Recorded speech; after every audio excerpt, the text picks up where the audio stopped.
I'd like to call to order this Committee of the Whole meeting for the Town of Saugeen Shores and extend a welcome to everyone in the chambers this evening. The first order of business is a declaration of pecuniary interest, and I'll remind every member of your responsibility to do so. You can do so now or when it arises on the agenda. Undeclared. This evening we have one addition to the agenda, and it'll be under Section 6. I have a motion here that will do Section 6. It's a report of municipal councillors.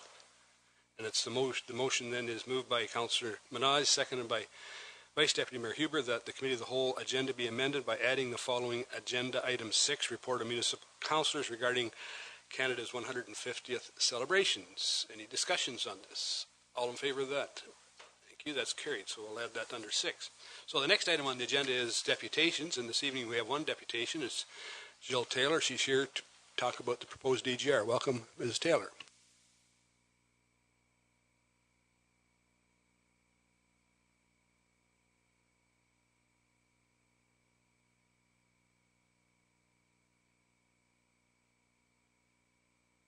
Little blue button there, and the light should, there you go. Thank you. Thanks very much. Thank you. My name is Jill Taylor, and I'm president of SOS Great Lakes. For the last 1.5 years, OPG has been answering questions about DGR1 posed by the federal government. In March this year, approximately 750 entries were made that judged OPG's December 2016 report to the minister to be flawed. The critics included the Federal Ministry of the Environment and the Canadian Environmental Assessment Agency themselves. In April, the government asked OPG more questions about the DGR, all due this past May 26. OPG's 144-page response is the subject of my presentation tonight. SOS Great Lakes has sent our body of work and detailed review to the government today, and today the government informed OPG that their current report would be used to provide their draft report to the minister. This is not the end of the story by any means. OPG's proposal to site a DGR about a dozen kilometers from the boundary of our town would negatively impact every citizen of Saugeen Shores and every one of the 40 million people who live or work in the Great Lakes Basin. This is most evident today as climate change and accident are in the forefront of today's news. Yet the Council of Saugeen Shores has publicly supported the DGR even before basic information about it was known to OPG. Council or its members did so continuously so our town could receive cash payments that may never come. Now the force of tens of thousands of people, including city, state, and other governments, are against the risk of this plan to the Great Lakes Basin, as is demonstrated by the material attached to our written presentation. I am here on behalf of our organization to ask that you disentangle Council from support of the DGR by telling OPG and the federal government that they do not have the support of Saugeen Shores because the DGR would endanger the Great Lakes, our drinking water, the health of your constituents, and generations that will live in Saugeen Shores hereafter. Among the many hundreds of reasons that you should oppose the DGR are that all DGRs in the world have failed, that international best practice in scientific testing has not been followed, that DGRs have never been constructed in sedimentary rock, that there is no need to bury 90% of the waste, that there are significant health risks and safety and environmental risks of burying the long-lived waste next to the lake, that plans for accident, malfunction, and other unplanned events are insufficient, that OPG misrepresented community acceptance, and that the fresh water of 40 million people is at stake because of the plan. The next step for the agency is to prepare a draft report on the work of OPG. There will be a public comment period and then a final response to the minister in the fall of 2017, followed potentially by a decision on the fate of the DGR in December of this year by the minister. I will spend my remaining time discussing the SOS-GL review of the OPG May 26 response to the CEAA. In a defiant covering letter to the CEAA on May 26, OPG indicated that they had answered sufficiently all of the federal government's questions when they had not. I will present a summary of errors at the end of my presentation, but I will dwell on 5 errors now. 1. Social license. OPG has made a mistake in saying that they have community and provincial acceptance. There is no such social license for this project, and we intend to make OPG's error known to the federal, provincial, and international governments. For example, Citizen organizations like our own have the support of many thousands of people. We have opposed the DGR continuously for years through public presentations to Council and the County, to ratepayers groups, to the International Joint Commission, the Great Lakes and St. Lawrence Cities mayors, to the CEAA expert panel, to the JRP, to elected provincial and federal representatives in print and social media and on the street. The JRP heard and took into record thousands of pages of testimony from citizens, lawyers, teachers, engineers, householders, scientists, clergy, Indigenous groups, and nuclear experts who expressed opposition in recent deputations in 2013 and 14. The results of OPG opinion polling for consent from 2002 to 2016 has been proven to be falsely represented. The Bruce County mayors and councils have been criticized for being unrepresentative of their constituents and motivated by monetary gain for their municipalities, promised based on continuing support. There are legitimate petitions against the DGR from people in the Great Lakes. Combined, there are over 150,000 signatories. That opposition has been expressed in 224 resolutions from municipal and other government bodies in Canada and the United States, including from the Great Lakes Legislative Caucus, the National Association of Counties, the Great Lakes and St. Lawrence Cities Initiative, as well as from the state of Michigan. And 98% of Canadians and Americans who responded to an open request by the Minister of the Environment to give an opinion on the DGR in 2015 indicated that they were opposed to the DGR. Number 2, alternative sites and regional variability. This is the 7th time that OPG has refused to provide information on sites that might be more suitable for part or all of the low and intermediate level waste. OPG has continued to use vague descriptions and provided no new information that could be evaluated on alternate sites or on the Bruce site, and discounted the effects of the DGR construction anywhere on air quality, noise, human health, hydrology, and water quality. They ignored the potential of the DGR to affect areas within vast watersheds leading to the Great Lakes, misrepresented the characteristics of the alternate sedimentary and crystalline region geology, geography, economy, and populations, as well as binational concerns. They downplayed to the point of dismissing the effect of the discharges from the DGR into receiving water bodies, assuming that contamination from the waste and effluent, water, ground, or airborne would be more or less assimilated no matter where the DGR was. The text ignores the already poor quality of the water and the increasing concerns about availability of water internationally and chemical contamination in both the crystalline and sedimentary regions that threaten human health on a crisis scale, therefore avoiding potential criticism of cumulative effects. Environment and Climate Change Canada and the U.S. EPA disagree with OPG's assessment of the state of the Great Lakes ecosystem and water quality indicators. Their view of the ecosystem is that it is currently exhibiting minimally acceptable conditions, but not meeting established ecosystem objectives, criteria, or other characteristics of fully acceptable conditions. Of course, this brief evaluation does not do justice to the quality of drinking water that is in our province, for which boil water advisories, contamination through chemicals and industry are rampant and in the news every day, especially during the recent stalled weather events and record-breaking rainfall, and for generations in our Indigenous peoples communities. OPG seem to miss this. Number 3, radiation and radioactivity. The agency asked OPG to clarify whether the baseline radiation doses at the Bruce site, including sources of radiation from the Bruce power stations and other nuclear activities in the vicinity of the site, were considered in a comparative assessment of potential effects of radiation and radioactivity at alternate locations, and if so, how they were considered. OPG states emphatically that the effects of radiation are not significant at the Bruce site because dose rates are well below regulatory limits and benchmarks. However, this conclusion is unsupportable because there is a lack of backup health data. It also flies in the face of the CNSC by saying that regulatory limits are not health limits. It also ignores recent discoveries during the WWMF 2017 relicensing and expansion hearings this year regarding radioactive emissions causing pollution of Bay d'Or watershed and air from the storage site. OPG does not account for gaseous emissions as a result of incineration of nuclear waste because they go unmonitored, but are known to be widely distributed throughout the local study area of Inver Huron. Number 4, cost estimate variance. OPG was asked to clarify the DGR cost estimate and management reserves because they were vague in previous reports. Instead, OPG continued with vague and simplistic answers about concept cost variables and stated that further clarity was just not available.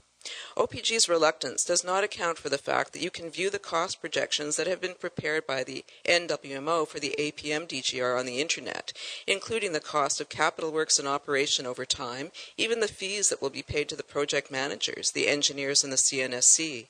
And that APM DGR is nowhere near the OPG stage of licensing.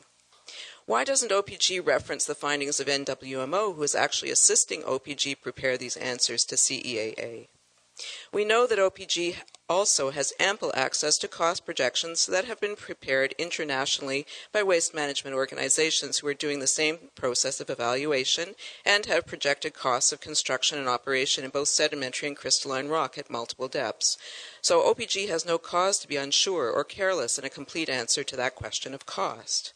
And why does OPG continue to say that the whole quantity of waste would have to be taken off the site in expensive and dangerous or not dangerous transport regimes with significant impact to the environment due to carbon emissions from transportation?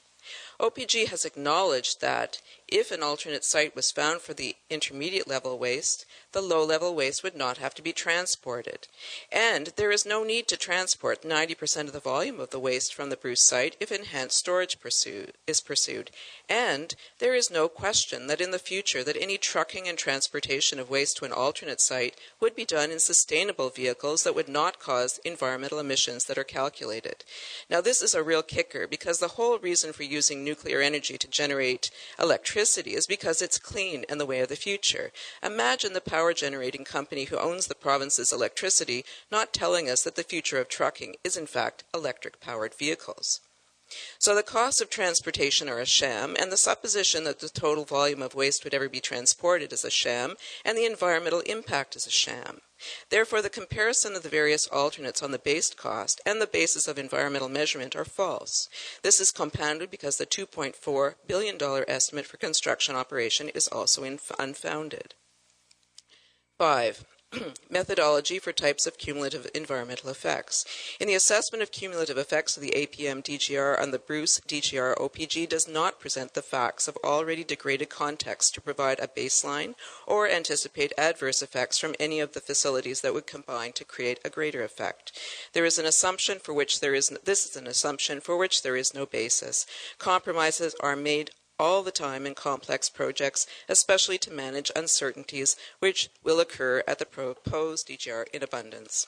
In summary, OPG has not identified alternate locations or provided an acceptable rationale for regional analysis, used a critical framework of analysis for comparative work, abandoned their bias toward building a DGR at Kincardine for pure convenience, identified obvious flaws in their predictions of no significant adverse effect, recognized the significance of potential risks of accident and malfunction, identified cumulative effects or followed the government's guidance in assessment of cumulative effects, identified the potential cumulative effects of the APM DGR, if built within the same area, accurately identified the cost of the DGR or its comparators, identified international commitments as important to the process of approval, clarified that they do not in fact have social license or community approval, accounted for failure rate of DGRs internationally, or drawn lessons in their commentary on mitigation and preparedness, or identified that there are no DGRs in the world that are operating without having gone through recent accidents, radioactive release, collapse, and malfunction. OPG has failed dramatically to answer the government's questions, to provide new information, or to fill gaps. It is impossible for the government to be duped by such deliberate affront to legitimate concerns about science, law, environment, international commitment, and human health. It is time for Saugeen Shores to take the lead and say, enough is enough. We ask Council to have the courage to tell OPG to start again and to, along with hundreds of other municipalities and governments, take on the mantle of leadership in the responsible management of nuclear waste in our region. Thank you.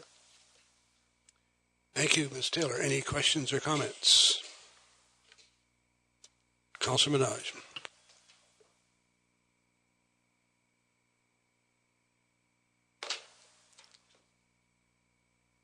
I'm I'm wading through it all, I'm reading it all, and it strikes me that it is so easy to beat up an organization when you're opposed. We've been through this before in this community, and the opposition, it's very 98%. You said, if I'm asked if I'm going to oppose something, and I want to vote on whether I should be for it or against it, then I'm probably going to say yes, I'm opposed to it. And if I'm in favor of something, I'm probably not going to say I'm in favor of it. So I don't know how the question was worded originally. I'm concerned with a number of statements that are written here that are non-substantive, and you said so yourself. The CNSC is a regulatory body, and they are not allowing radiation to go into the beta door. There are regulatory limits, and those limits are at one number, which is here, which is 100%. So that number would be one of something. And the BNPD is exercising its diligence to keep that at less than 2%. They have an action limit above 1%. 1% of the effluent limits of any of the information that is provided by the regulatory body. And I know that for a fact. I teach it. So I do not understand why we are continually barraged by you and others to tell us how wrong it is to support a better answer than the one that's there today. And when I ask you that, I've asked you, where is your preferred location? What is your preferred design? And you do not come forward with that. You just say no to what is being presented. I can agree with you that we are in a proverbial Neil, mess here that's around and around. Neil, just direct your comments to the chair. Okay. Yeah, I would like. Well, I asked a couple of questions, and I asked where the alternative proposal is, what the alternative site is. I'd like to think, Mr. Mayor, that we could put, if we're going to agree to anything different, I would like to say that it be a 1-year close, start to finish. And if we have to undo everything, where is the scientific body that we're going to believe in? Every time we put eminently qualified scientists together, and they come to this community from all across the country, and they say they've listened to it all and they believe it to be a good option, then we stack up other scientists who are eminently qualified who say they are wrong. So how do we ever expected to get to an answer? I don't need the money. We don't need the money in this community. I would still support the DGR, and I would want that DGR to be on federally owned and controlled land at the Bruce Nuclear Power Development. And I believe that a DGR can work, and I believe that it's inherently obvious why we need one. We don't need it for climate change. We need it for a war zone. Mind you, if an atomic weapon was detonated there, we wouldn't have to worry about it anyway. It's all those other silly wars that show up across the world that are the worrisome ones. And the DGR has been scientifically driven to being the better option. There's other pieces in here that archaeological digs that were proposed for the Inverhuron provincial site had to be suspended due to the construction and the operations of the Bruce Heavy Water Plant. That had nothing to do with radiation. That had everything to do with hydrogen sulfide gas. And that was for the safety of the people in the Inverhuron Park. Once the heavy water plant towers were decommissioned, the park was reopened. There's also statements in here that the DGR is to be built at Inverhuron. So I'm starting to believe this is a whole list of fake news. And it's chapter and verse as to how the no vote always wants to approach this. I'd like an honest and open invitation, Mr. Mayor, for sit down and have a good discussion about options. And if we are going to transport that horrible fission product spent fuel problem that we have at the BNPD, whose community are we going to dump it into? And what suggestion do you have as to which community is the best one to send our spent fuel to? Thank you, Mr. Mayor. Thank you. I think there was one question about, have you got a suggested other site, Jill? There were a couple of questions there. If I could address them as I recall them. Thank you, Councillor. Through the Mayor. Thank you, Mayor. First of all, you said that the DGR works. And I would like to point out to you, and this is not fake news, that there is no DGR in the world that has ever worked. The only DGR that is currently in partial operation is the WIP DGR, and it has suffered numerous problems, causing the DGR there to have to be closed for many years, and it's not currently operating at full capacity. In addition, there have been incidents since during 2016 that have further. I think the question was, do you have another location? I don't think we actually need to, that was okay, I was so brief, if you can get to it, Jill. Actually, if I may, I did hear about 4 other questions that I would like to address because it's on record that he asked me the questions. If that would be all right, Mr. Mayor. If you can do it briefly. So in terms of the DGR working, there is no proof that a DGR anywhere has ever worked. That is a fact. It's not fake news. Also, you asked me about the WWMF hearings on relicensing. That is a matter of public record, so you can look at that. The other thing is the idea you had about eminent scientists getting together to debate. I think that's a very interesting idea, and I would strongly encourage that to happen in Saugeen Shores. I think that would be a very effective way of making this more of a public issue than it is right now. You also asked me about where I thought the alternative site should actually be. OPG has been asked that question and spent 10 months, and spent 2 years and then 10 months and then more time trying to describe a place to the federal government. They avoided the question.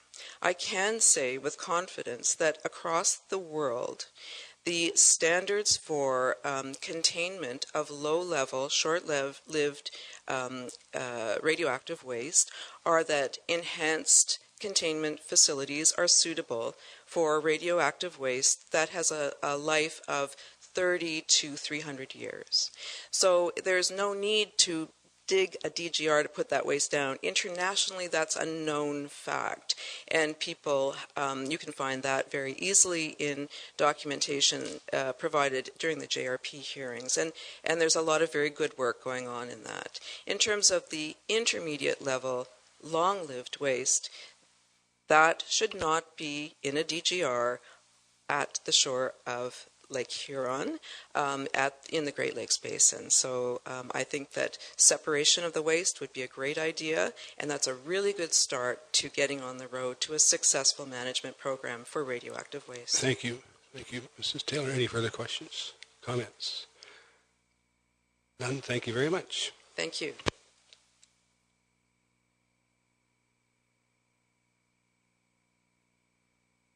The next item on the agenda is a general government information report. It has to do with our strategic plan, and I believe the presentation is going to be by Trudy. I think, Phil, are you going to introduce? Or?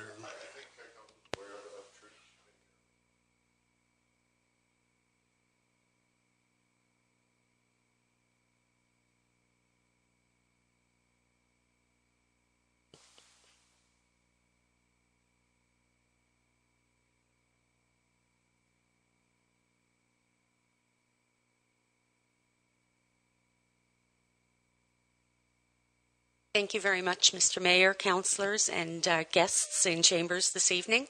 As Phil indicated, my name is Trudy Parsons. I am an executive vice president with an organization called MDB Insight. We're a national economic development consultancy firm, and we do strategic planning for municipalities across Canada. It was our pleasure to be selected to work with Saugeen Shores for the development of its first ever strategic plan. This project has been ongoing now since we started, I think, around October, November timeframe, and coming to the final stages. So what I'd like to do for the next 15 minutes or so is walk you through a presentation that speaks to the process that we use, the outcomes based on the information and the research, and then, of course, present to you the 5 priorities that emerged through that process, which will form the foundation for the strategic plan. We right now are at what we call the final stage. We've worked through a series of stages, as you can see, really looking at getting an understanding of where we are today as a municipality. Where is it that we want to go? So looking towards our future state, and then understanding what things need to happen, what are the steps and stages, the activities and the areas of focus that will help us to actually achieve the vision that came out as a result of the consultation process. To begin, Council had a session, a facilitated session where we talked through all of the different elements that make up a strategic plan. One of the core elements of the strategic plan is a guiding principles formulation. And you can see here on the presentation that Council identified 5 guiding principles. And really the purpose of guiding principles is that these are kept top of mind as discussions are held and decisions are being made. Foster collaboration and creativity, citizens-focused and service-oriented, value and respect citizen input, transparency, and environmental sustainability were the final selected 5. We also looked at the mission for the town of Saugeen Shores, and the mission being, why does the town as an entity, as a corporation, actually exist? So this is not referring to why the town as a geographic location. This is specifically referring to the town as a corporation. And again, you can see here that through the input that we received, the mission statement is as follows: to provide residents with a safe and healthy community, to guide the town's future growth and development while providing municipal services and protecting our natural resources and assets in a sustainable manner. And finally, Council and the community collaborated on the development of a vision statement. And the vision statement is really our desired state. So we looked at, what is it that individuals would like Saugeen Shores to look like when we think out 20 years from now. And the statement that you see here before you is the one that emerged as a result of all of that input. Saugeen Shores is recognized as an active, healthy community that protects its natural beauty and is a desired destination in Ontario. And then there are a number of checkpoints that you will see here that help us to understand when we have actually achieved that particular vision. Just in being conscious of time, I won't read all of these, but I'm sure this presentation will be available following the meeting. So I want to share with you some of the data points that we looked at. And offer congratulations, actually. Saugeen Shores has seen a 17% increase in your population growth over the past 10 years, 5% greater than the provincial average. So you are definitely doing a great job of attracting people to choose Saugeen Shores to live. Your median age does indicate that you have a bit of an older population. And of course, you can see with regards to the prosperity and the price of houses that you have benefited from what's been happening in the real estate environment, with home prices growing almost to the tune of $50,000. And of course, household income, as you can see here, exceeds that of both Bruce County and the province of Ontario. These numbers will actually be updated as part of the release of the census data that'll be coming out in November, and so we could certainly update those numbers if that was something that was of interest. You have a highly educated workforce. You can see here that your dropout rate for high school is lower than the provincial and the county. You're at 8%. The county is at 17%, while the province is at 11%. You also have a strong number with a university certificate, diploma, or degree. Again, you can see how that compares higher in your case than when we look at Bruce County, and then slightly lower than what we see at the provincial average. You'll also see that the top areas of study are in areas that, when we equate these areas of study to jobs, they are good paying jobs, which of course feeds back to the annual income that we just talked about a few moments ago.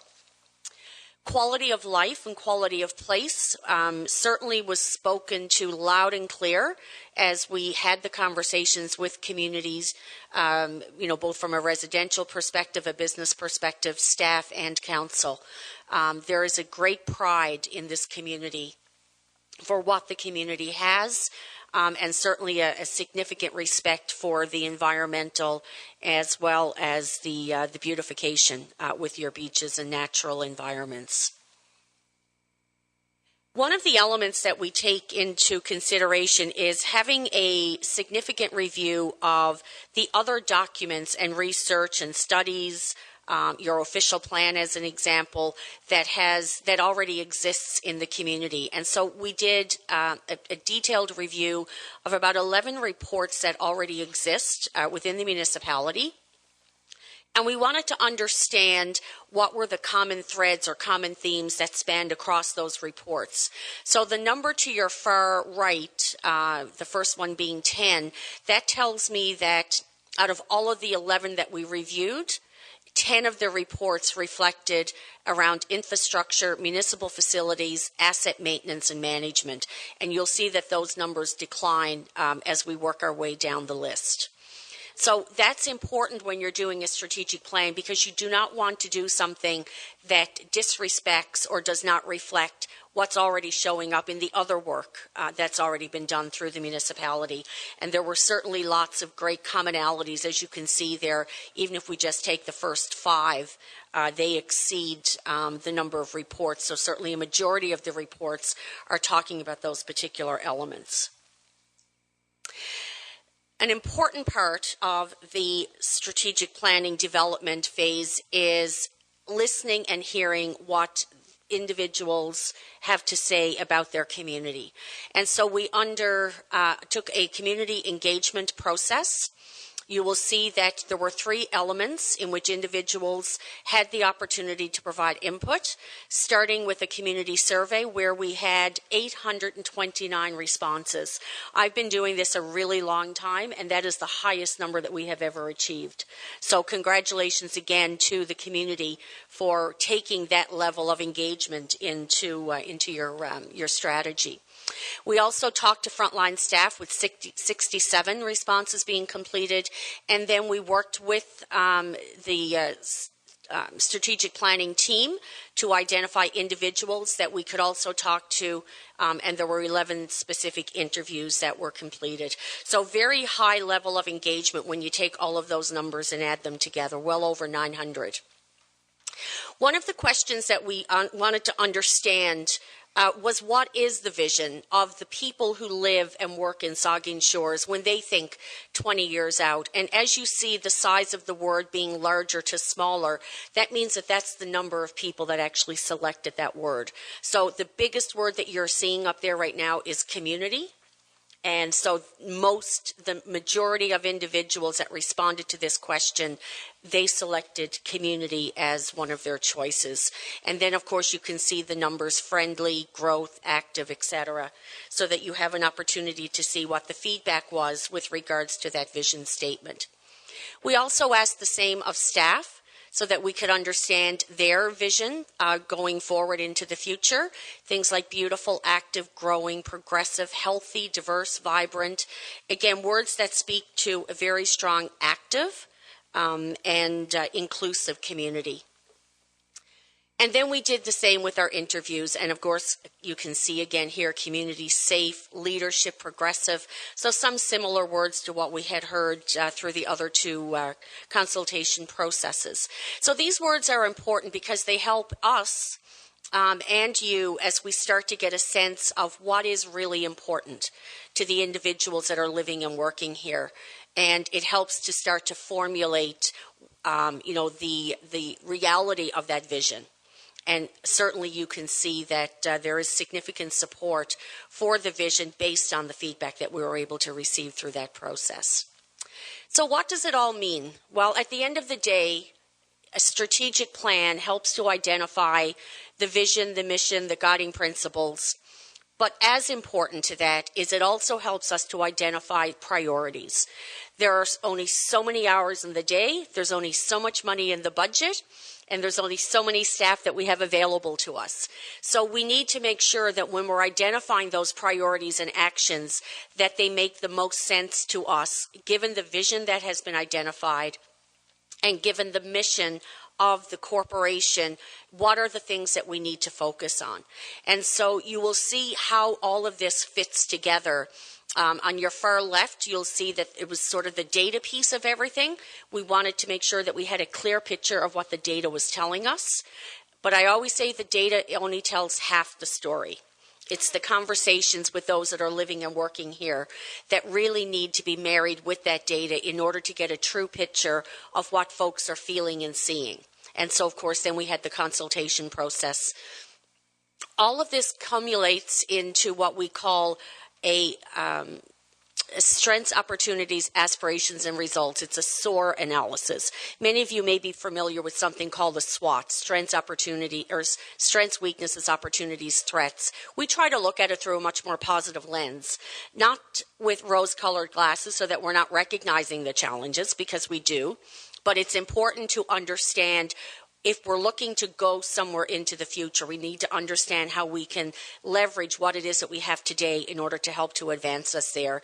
And that really is what helped us to land on the priority areas, the objectives, and the actions. When we looked at the SOAR, and again, I won't read all of these, just being conscious of time, but you can see a number here that looks like what are the strengths. So our natural resources, our natural assets is something that was very strongly recognized as a strength that we can build on. When we look at aspirations, preserving the environment, mindful development of the waterfront, age-friendly, accessible, all things that demonstrate inclusivity and respect for the environment in which we live. So there were 5 priority areas that we identified: facilitate appropriate growth in our communities. And for each of these, we identified specific actions, again, that was drawn from the research and the input that we received. So everything that you see here can be linked back to the information, the research, and the analysis that was done in the document. In total, you've got about 23 actions, specific actions that have been identified. And again, I won't read all of these, but you can see things here, for instance, around track per capita doctor availability and benchmark to provincial averages, because one of the things that we heard was the necessity of making sure that we had doctors available for the population that's living here in the area.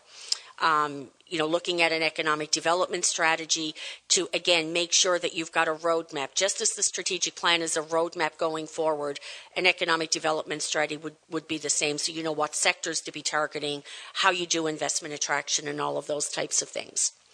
The second priority was enhance operational effectiveness. So this is really shining a lens to make sure that we're doing things in the most efficient and effective manner possible. Are there ways that we can reduce red tape, as an example, to support business development, developmental activities, and things of that nature? Build waterfront capital investment, implement the waterfront master plan, which exists.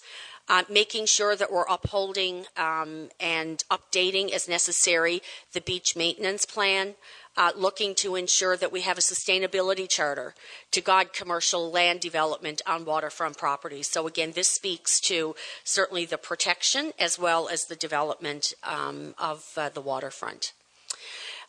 Maintain facilities and infrastructure. I mean, this speaks to the core function of a municipality in that, ensuring the roads are safe and functional, ensuring that the infrastructure that we have in place is being maintained so that we don't run into challenges looking into the future. And so again, this is really about making sure that we're keeping our house in order, so to speak, with regards to the infrastructure that we have, which provide the services to our our residents in the municipality. And the fifth is engaged and active governance and leadership. And so this really speaks to the importance of following through on the corporate strategic plan. Again, a plan is only a plan on a piece of paper until it's actually implemented. And so this document creates an opportunity to look at your budgeting process as council, as well as provides direction to staff at the departmental level so they can ensure that everything is all tied together.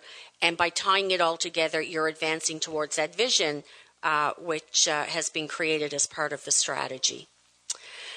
One of the things that we wanted to ensure was how do all of these plans tie together? And so this creates just a visual representation, of how the council budget and annual plan feeds into, and you can see it's sort of a circular motion here, but how all of this planning needs to tie together. Everything from the departmental business plans that are produced at the departmental level to the studies, for instance, the official plan, which is updated about every 5 years, and then moving on to the strategic plan. This strategic plan offers you a 5-year strategy. The recommendation that I make is that you consider doing an update on an annual basis, a conversation around council table to talk about the progress that you've made, any challenge areas that you may have encountered, and then looking forward to, are there things that we need to add into this that have now become a priority based on changing circumstances within our community or county or province, as a matter to look even a little bit broader. I really liked this inspiring future statement, which you will find at the beginning of the strategy, because to me it really talks about positioning Saugeen Shores for the future that you are well poised to achieve. You are a community poised for growth. You've already demonstrated that. There's a significant respect and value for the beautiful natural environment, the waterfront, the beaches. There's a very strong community spirit, which in my mind was clearly reflected by the fact that you had so many people participate in the survey. Through that and through the language that was used in the responses, there is most definitely a sense of pride, and you do value your residents, and you value tourism as a sector. As a matter of fact, it was identified tourism should become a year-round sector that we really try to flourish. Our focus is clear, our commitment is steadfast, and our vision is shared. And when I say our, I mean yours, but I always feel a part of it, so I always use the our word. So I'm happy to take any questions for clarification. Thank you. Any questions or comments? I'll start right down with Councillor Dave Mayette and we'll go on. Thank you, Mr. Mayor, and through you, thank you, Trudy, for all your hard work.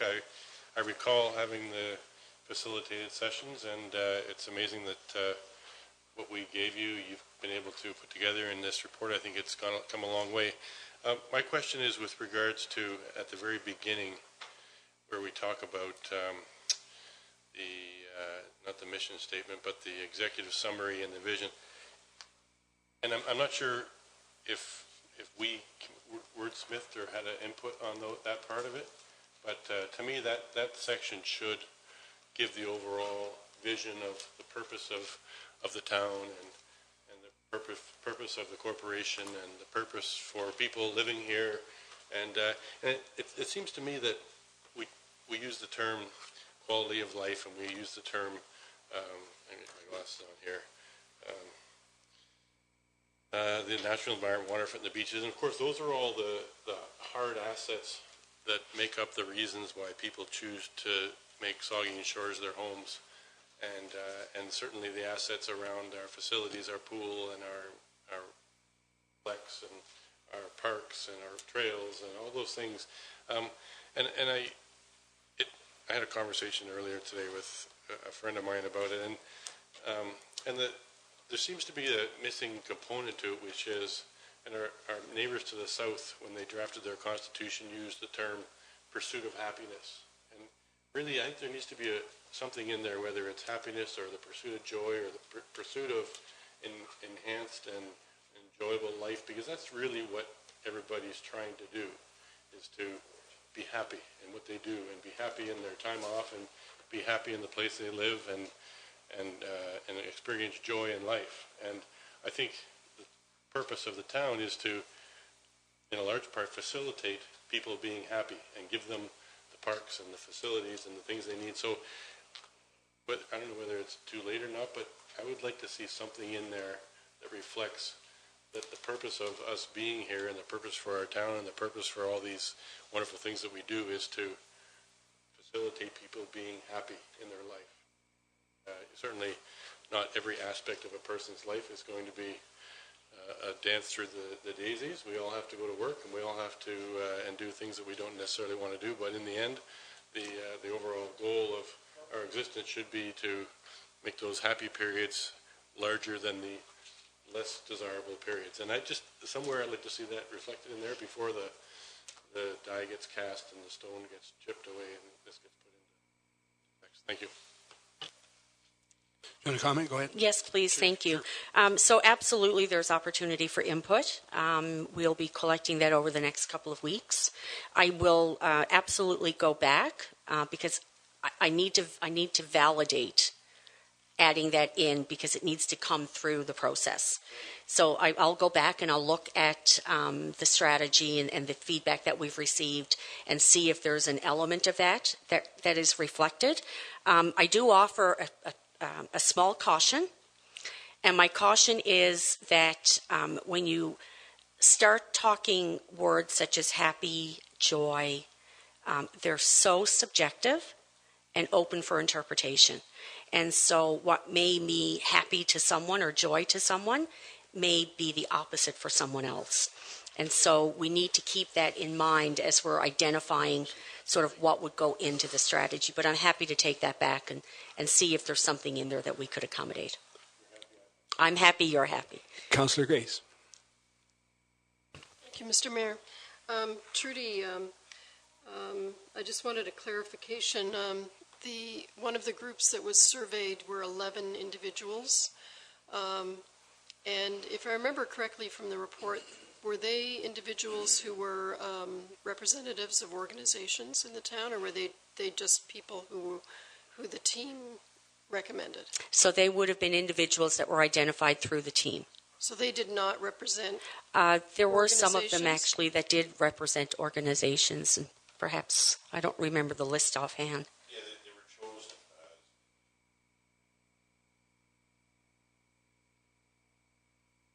representing an organization. They were still individuals that we reached out to, and I can get you the list of. I'd appreciate that. Thank you. And one other thing quickly. When you said that it would be possible for us to have this updated with 2016 census statistics in November, I think that would be, personally, for me, I think that'd be a great idea. Thank you. Okay, thank you. Vice Deputy Mayor Huber. Thank you, Mr. Mayor. Just a couple of comments, and I appreciate you saying that there'll be chances or opportunities to comment further.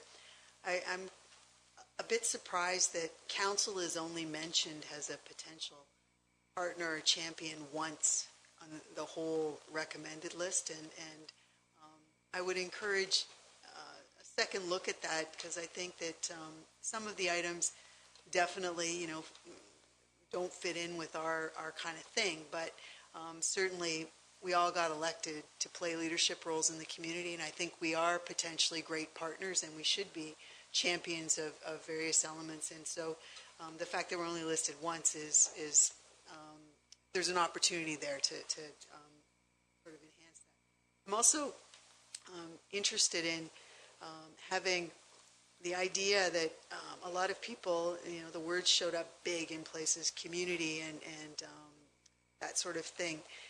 I don't think the 5 priorities obviously pick up on that. Now, I'm not against waterfront ideas, but I'm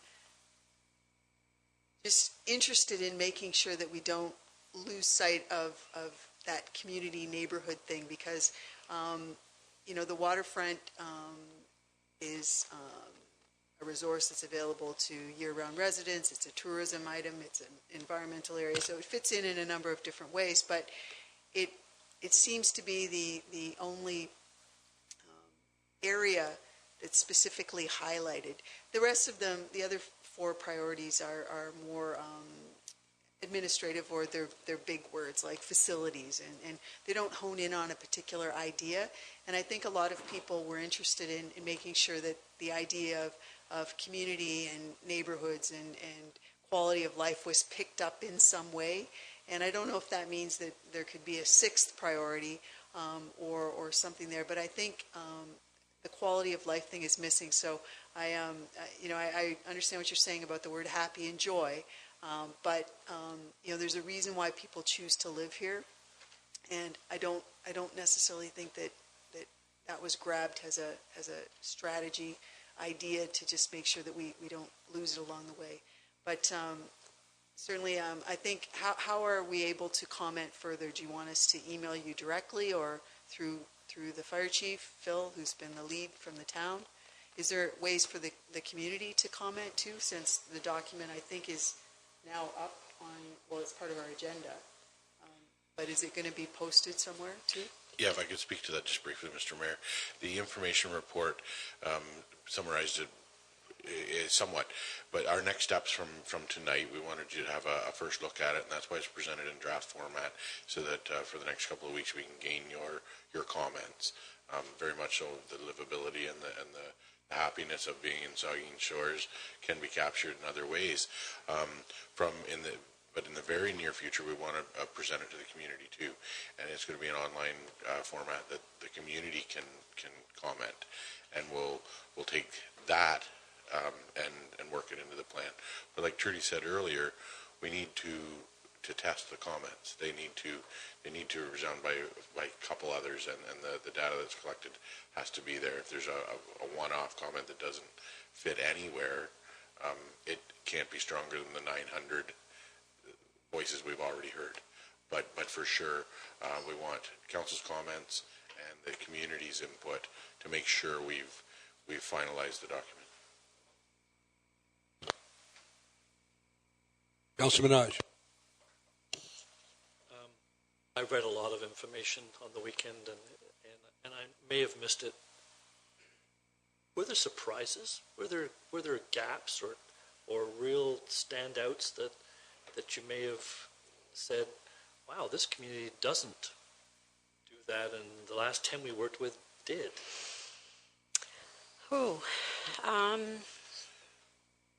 Nothing jumps out at me. I think what did jump out for me was the fact that we had such amazing engagement through the survey. As I'd indicated, I mean, that really jumped out for me because I've not had 859 survey responses from the community, especially a community of this size. So that really jumped out for me. Mm-hmm. Deputy Mayor Charbonneau. Thank you, Mr. Mayor, and thank you, Trudy. We appreciate all the work that you've done on this. One part of it that I like is this area of improving operational effectiveness, and particularly, I noticed somewhere in the document, reading the document, that some of the feedback you heard was a dissatisfaction with the planning processes, in particular that the municipality has, and that's something that I think we're all sort of vaguely aware of, and good to see a point put on it, and I think there's things we can do to work on that. But in this section, streamline operational processes to improve efficiencies and reduce red tape. Reduce red tape, something I love to read. Those are three words I love. But then, if you talk about, like, for example, create the one window approach. For me, in my actual real life experience, the one window approach has become something of a euphemism for more process. I mean, that's how it, on the ground, that's what it's become. You know, you look at planning processes in this county.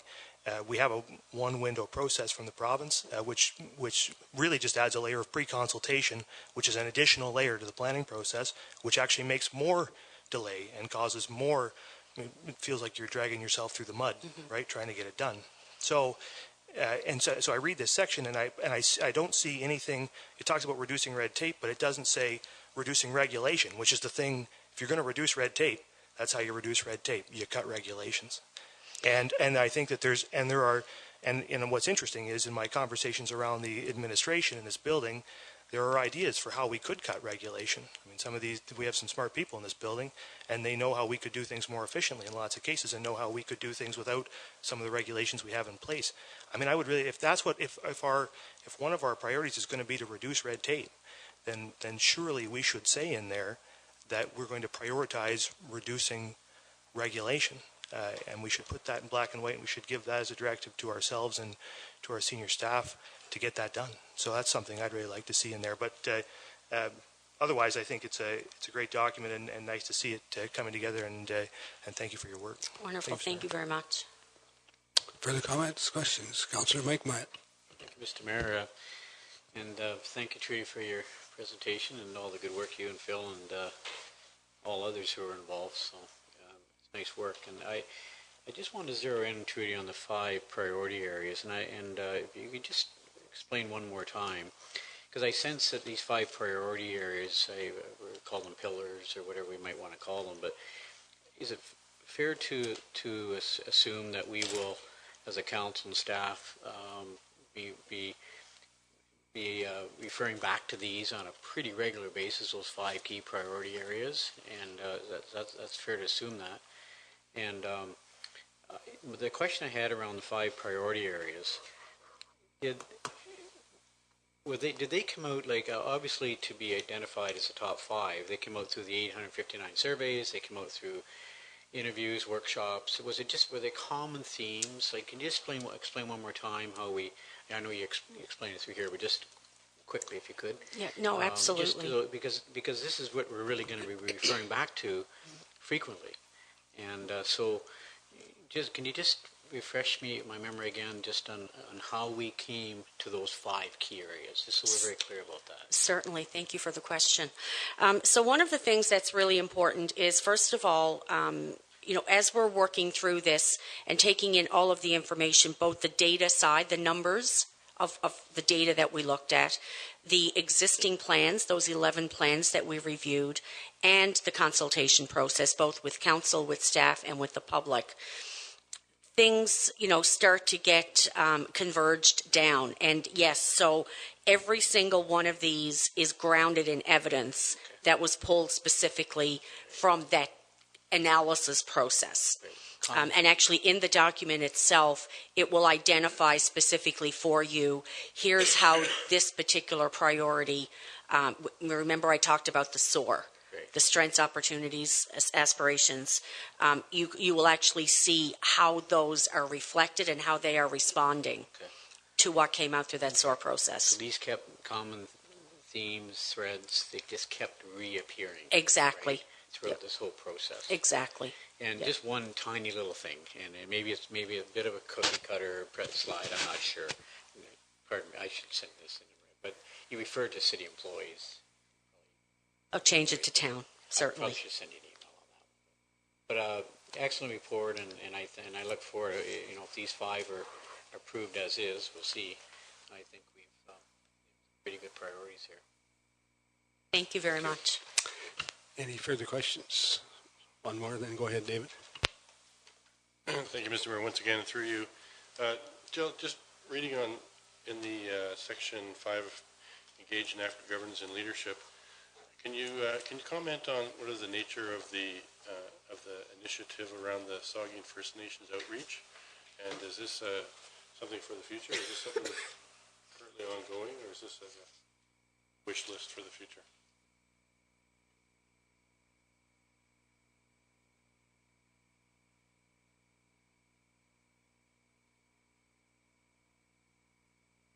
In the report? Yes, so one of the things that was identified through that SOAR process was a special Saugeen Shores and Saugeen Nation partnership group initiated jointly by the town and the First Nation community. So it's a way of bringing the two together and identifying commonalities where things potentially, so I mean, you know, one of the things with the strategy, and just reflecting back on Councillor's identification that council was identified as one time as a partner. If I remember correctly, we've also identified this Saugeen Shores Nation Partnership Group as a potential partner that could support some of the initiatives moving forward. So it was something that was identified through the SOAR process when we did the analysis, and we looked at the surveys. This would have been something that would have been identified. Right, but is there anything ongoing currently, or is this something that's going on for the future? Because unless Saugeen First Nations was to express a desire to enter into something like this, it takes two to have a partnership. Absolutely. Right? So it's the initiation of the conversation to provide the opportunity. Right. That my experience, I was once sat on a First Nations working group, and the relationship piece is one that has to be handled quite delicately. Absolutely. And it takes a lot of time too. Yes, for sure. And I mean, this, you know, these actions that are identified here, it's important to recognize that they're over a 5 year. So you'll have some that will be what we consider short term, so within a 12-month period, others that will potentially even go on beyond the 5 years, depending on the... Sometimes it takes centuries in this case. Absolutely. Thank you.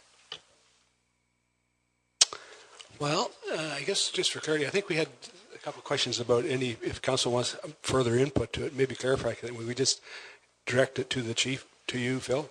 Absolutely. Okay. And Trudy and I for the next couple of weeks or so, and then the timeline is then to publish it for public comment. And I suppose if you still have comments during that public comment, you can again provide it to the chief. So, and then we'll come back with a final draft for approval. Correct. Very good. Well, thank you very much for the presentation and the work you put into this, Trudy. Thank you. I'm sure it's been a great experience for everybody involved. Thank you very much. We look forward to the plan.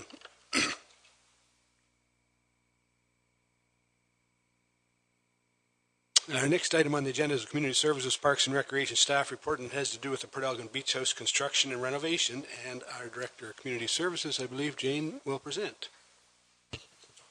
Thank you, Mr. Mayor.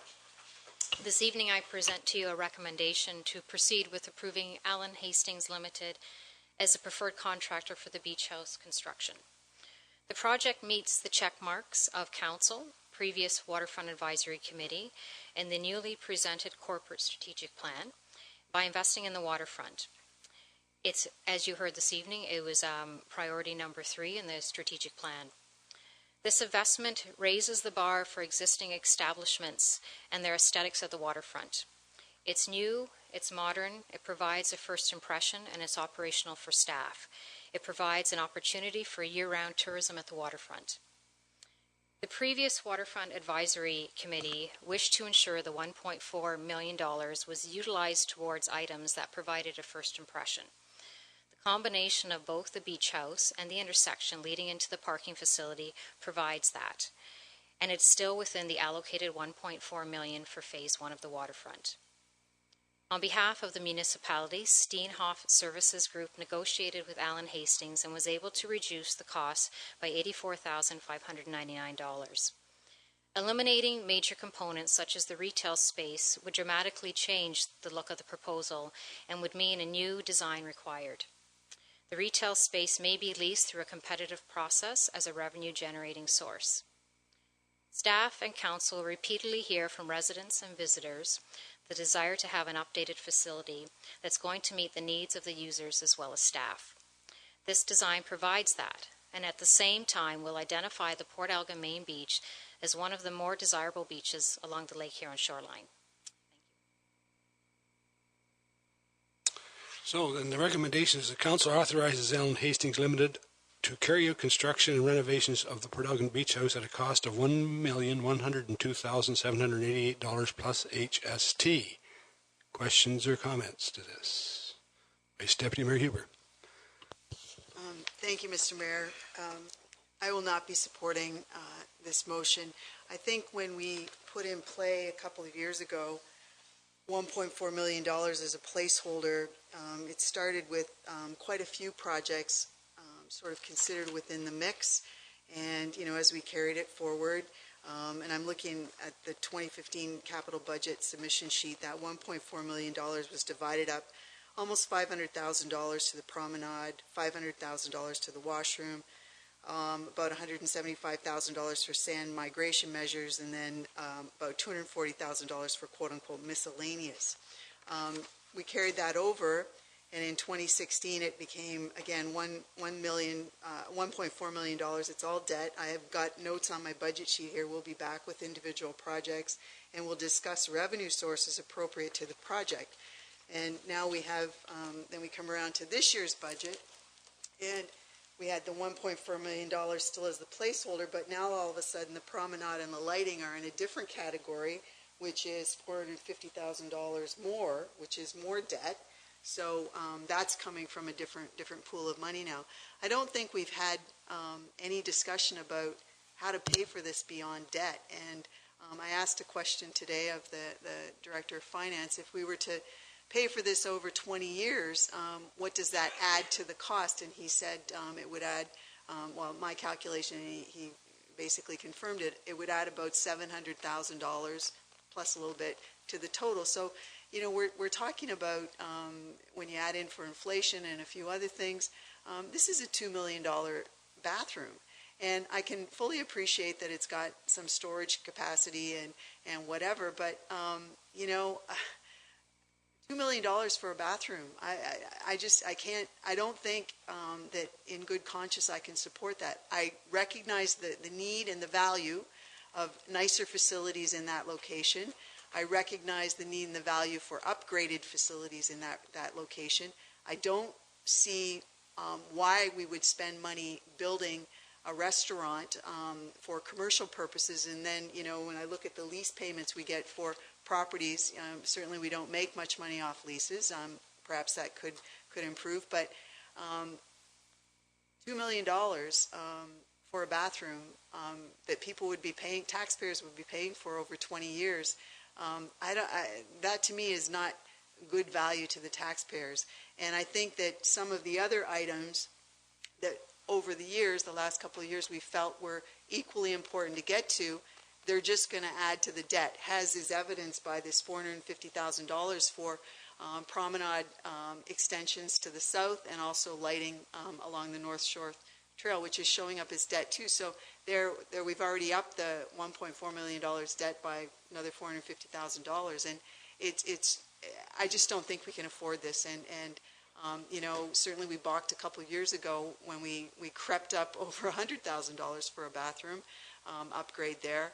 But to go for $1.1 million, I just, which would then over time be almost $2 million, I really believe that the community would like some improvements there, but I don't think that there's an appetite for a 20-year payout time for it, and to the tune of $2 million. Thank you, Mr. Mayor. Councillor Dave Mayap.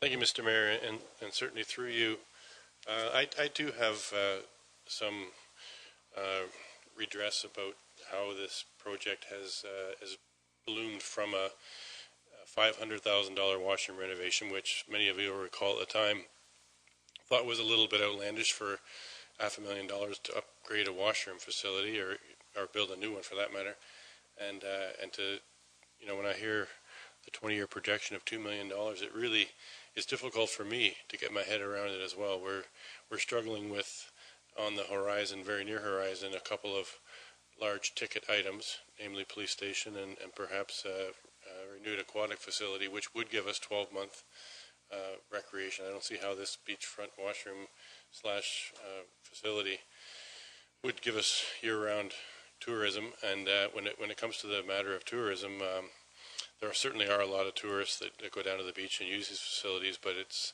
on the backs of residents that is being paid for, and significant is not the amount of money that would have to be paid out for this on each person's tax bill. And in as much as the beachfront is the centerpiece and is very much important to our community, not every citizen in the community is a beach goer. There's lots of people that may never get to the beach in the span of an entire year.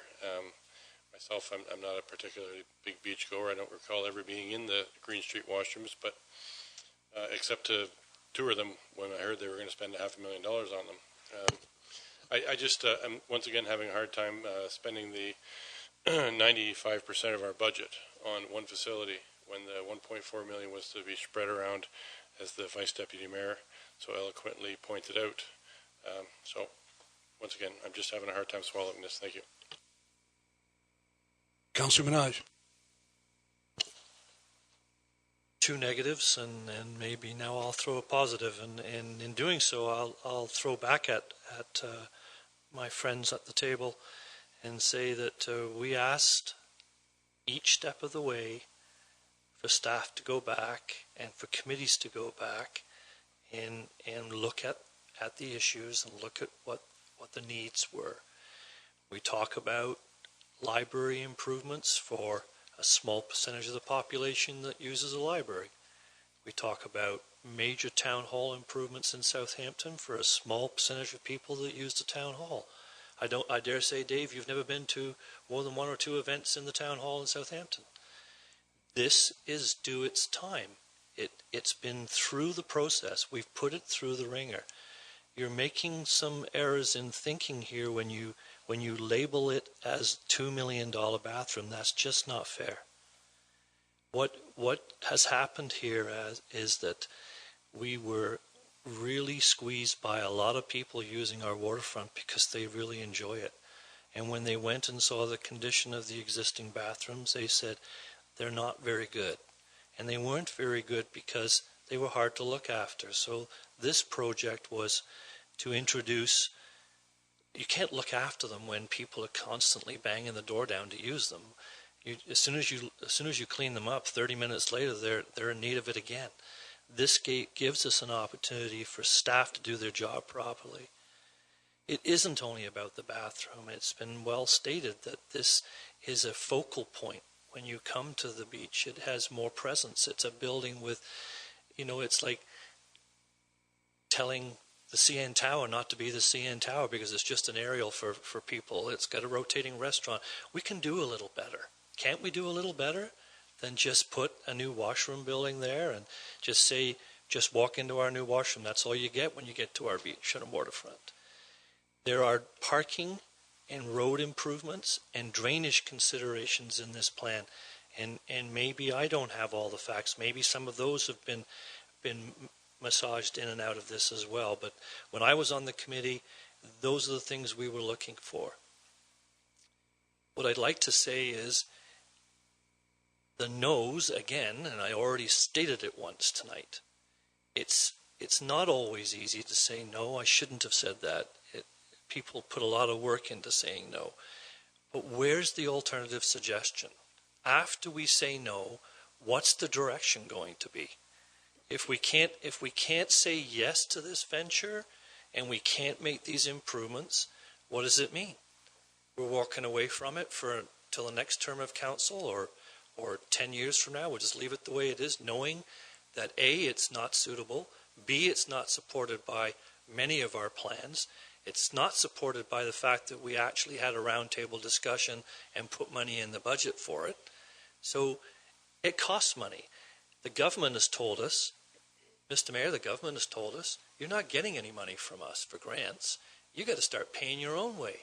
And here we have a relatively wealthy community that's according to the government, we don't tax our people enough, and they've got lots of money, and we should be paying our own way. Let's get this project going, and I think the work's been done. And if we're going to say no tonight, if our message is no tonight, then it sounds to me like it's no for the next foreseeable future, because we cannot keep going back and asking for another cut, another change here. Jane's got regulations coming at her for 2025 regulations, Director of Community Services.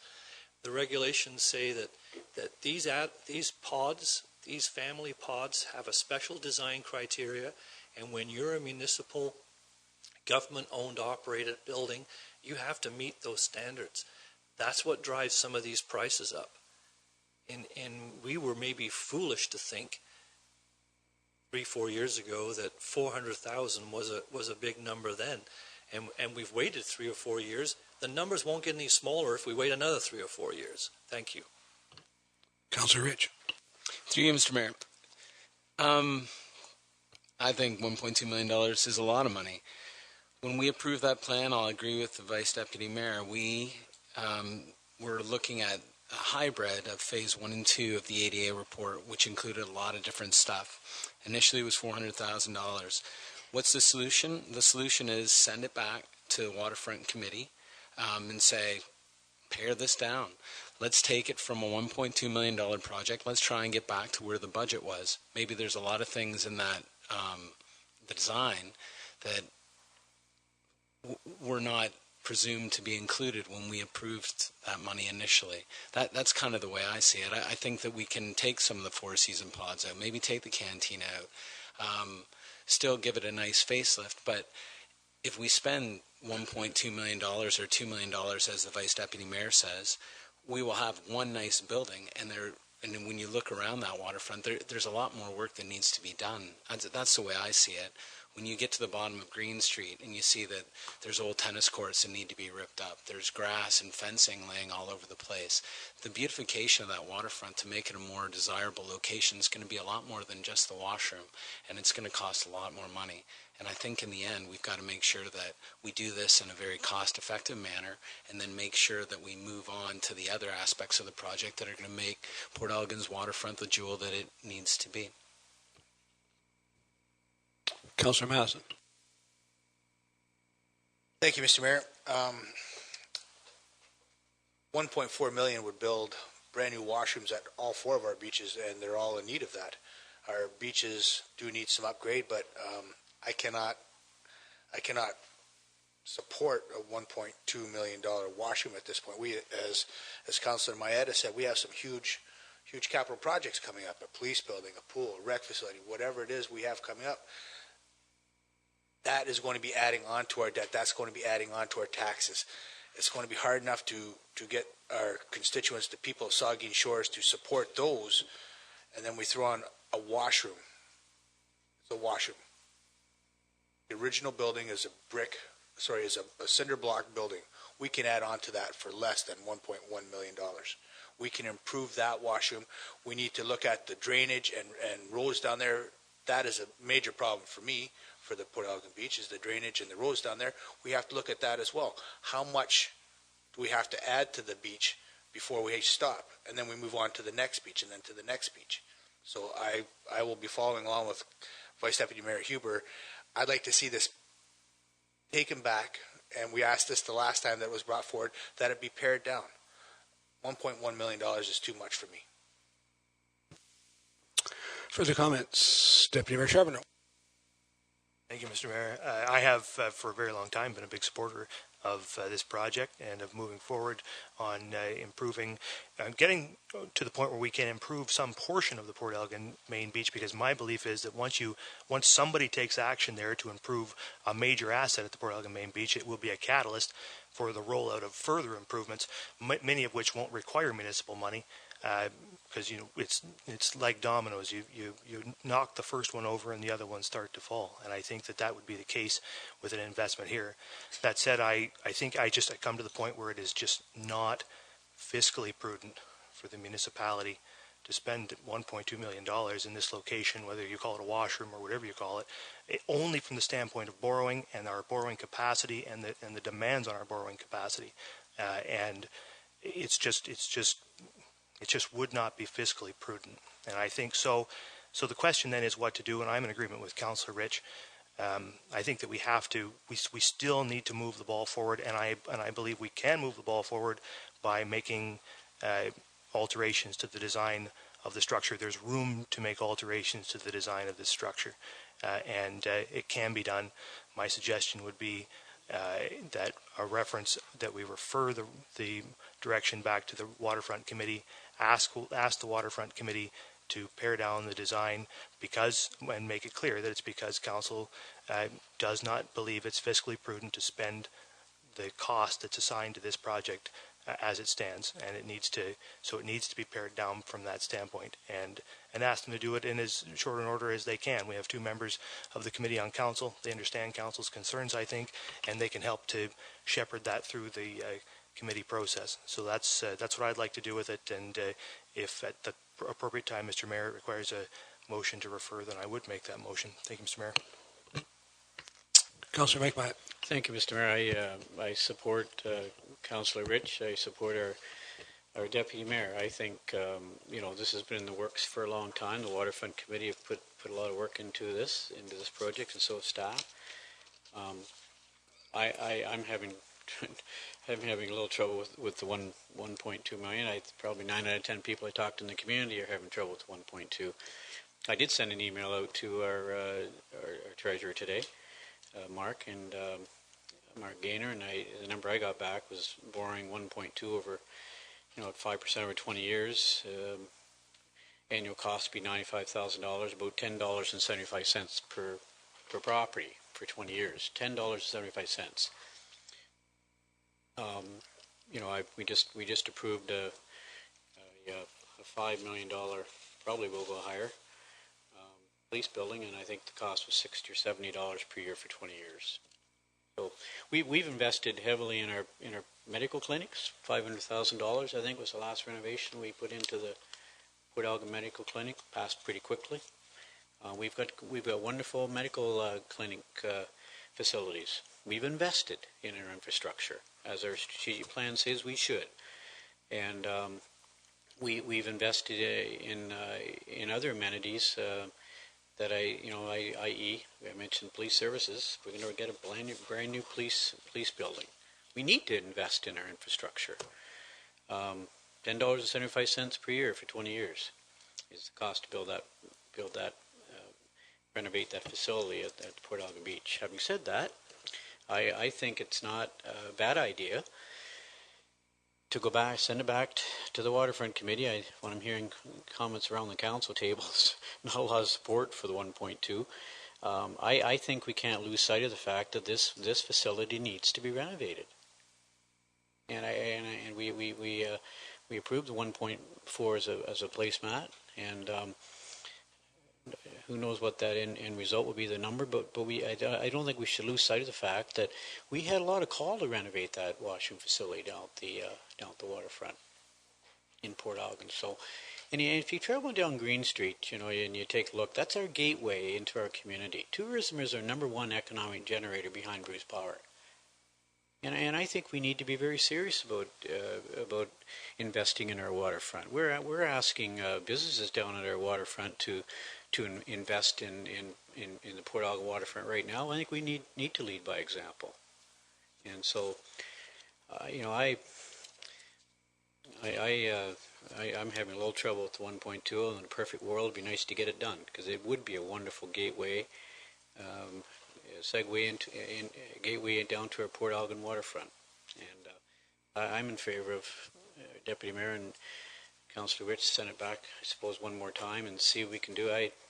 We've got a concession in there, for example. We've got 3 restaurants, three businesses down there right now that sell food. I'm not convinced we need another concession area at the Port Elgin Beach, but I would support that if the motion's on the floor. Send it back one more time and see if we can't pare it down. Thank you, Mr. Mayor. Okay. Briefly, Neil. Well, two things. Thank you, Mr. Mayor. One is that the intent in the whole plan that I remember is if you build the new restaurant facility into the new building, then you could eliminate one of the other restaurants off the beach and provide more beach space and more parking. So, I mean, we should be honest about all the discussions and not just throw out, we don't need another restaurant. We're not asking to build another restaurant. We're asking to build possibly a replacement restaurant. And I mean, that has to come through in a staff report. So my other point, though, is we're not showing leadership skills, in my opinion, if we just throw it back to committee and to staff and say, pare it down. We ought to be having the discussion as to what that budget number is that we're telling them to build to. And I think that we're all at fault if we just send it back and say, go do it again. It wasn't good enough. We don't like it. We can't stomach the number. That's not appropriate. I believe we need to continue the discussion tonight and come up with the number that's appropriate to send back to committee and staff and say, we're not just dumping it back on you to spend another $40,000 or $50,000 asking another architect firm to reposition it. What, to $750,000? Then we kick it back again? What is the number, Mr. Mayor? Okay, thank you. I think we've had enough discussion. Councillor Grace? Yes, Mr. Mayor, I guess I was going to ask, clarify, is there a motion? I'll read the recommendation again. Okay. It was that Council authorized Allen Hastings Limited to carry out construction and renovations at the Port Elgin Beach House at a cost of $1,102,788 plus HST, sorry. That's the recommendation that we'll be voting on. Right, I was clarifying Councillor Myatt's comment about the fact that there was a motion about sending it back to the waterfront. We don't have that motion yet. No, we don't. No. Thank you. No. Okay. I guess I would say a couple. Well, okay, I'm going to talk to this main motion, and then I'll entertain that. I think I agree with you. There may be a disconnect here where I know there was all kinds of pressure back at the time, put a bunch of money in the budget for the waterfront, and I think everybody agreed that yes, we should do that, and the number was 1.4 million. Whether it was the right number or not, obviously maybe it is, maybe it isn't, but I think. I know the committee has worked hard to try and come up with something to implement the waterfront. But now I go back and looked at how do we get to this disconnect where we have 1.4 million in there. Was that the right thing to do in the first place without some other ideas about how you're going to spend it? Because I invariably, when you put $1.4 million into a budget, they'll find ways to spend it. And if you really support that, that's fine, and it'll get here. But I think we're at a point here now where we kind of going backwards, and I will say, too, I can't support $1.1 million for those renovations down there. Just in context of where the needs that we have in the very near future with the police station, with all kinds of other capital expenses, to debt finance this kind of expenditure, to me, is probably not the best interest of the whole community. So, anyways, I'll take that motion, and I would say we should direct it to staff through to the Waterfront Committee. Okay? Okay, so perhaps what we'll do is we'll vote on this recommendation, and then, or you just want to refer this recommendation back? Okay.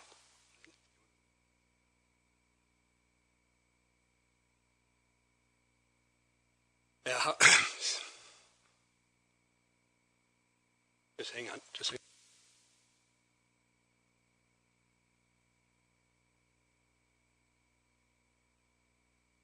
Cleanest way for this. I mean, we're really struggling with trying to get ahead with this is to take the vote on the recommendation and then refer the report back, or the whole idea back to staff and the Waterfront Committee, because we're struggling. Councillor Madison. Mr. Mayor, following on I don't know how it's going to go. Sorry. Following on Councillor Menage's recommendation, do we set a value? Do we say, as Councillor Menage has said, does it come back at $1 million, then we send it back again? Or do we say we want it at 500,000 as what we originally thought? Well, I think, do you want to talk to it? Sure. I think. Thank you, Mr. Mayor. My recommendation would be you vote on the motion, and my sense is it will be defeated, and then I would refer it back to staff. And I think what staff can do is work with our consultant and come up with 2 or 3 options to say, this is what you get for 300,000, this is what you get for 500,000, this is what you get for 600,000. Something as simple as that. If you put a hard cap on it, if you're willing to do that tonight, then that helps as well. But really, I think you'd be drawing straws. like going to buy a car, you need to know what price range and what the price points are. And staff could work directly with the architect and come back, not with drawings, but just for this much money, here's what you'll see in very high-level terms. Okay, Councillor Grace. Thank you, Mr. Mayor. I think it would be helpful to us also when we're making a decision about those different levels of what you get for 300, 400, 500,000. For instance, with the case of the canteen, which seems to be sort of a lightning rod issue here maybe, but I think it would be helpful to understand what are the projected operational costs and revenue that we'd be getting from that. The issue of competition. Do we foresee using that canteen and making the facility eventually be an all-seasons facility, whereas the other restaurants don't offer that service? So it would be nice to have some cost-benefit analysis for each one of those issues that are perhaps could be taken out or added. Thank you. Councillor Dave Mayette. Thank you, Mr. Mayor. And thanks to the CAO for the clarification as to what would help staff coming back with a reasonable recommendation. But it occurs to me that when you ask for plans around 3 different separate designs based on 3 different budgets, it's going to only add to the consultation costs and the planning costs and the drafting costs and all the things that go with it.